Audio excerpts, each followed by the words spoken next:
ক্লাসে ম্যাডাম ঢুকেই বলল, জয় তুই নাকি সাদিয়াকে প্রেমপত্র দিছস। সাদিয়া তোর প্রেমপত্র পড়ে অজ্ঞান হয়ে গেছে। ম্যাডামের কথা শুনে আমার কলিজা শুকিয়ে গেল।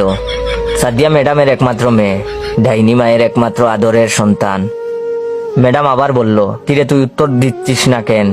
ভয়ে আমার পায়ে কাঁপাকাঁপি শুরু হয়ে গেল, যে কোনো সময় প্যান্ট নষ্ট করে ফেলার মতন। জীবনে কখনো ম্যাডামের ক্লাসে পড়া দিয়েছি বলে মনে পড়ে না। ম্যাডাম এমনিতেই আমাকে দেখতে পারে না, তার উপর তার মেয়েকে প্রেমপত্র দিয়েছি, সেটা পড়ে বেচারি অজ্ঞান।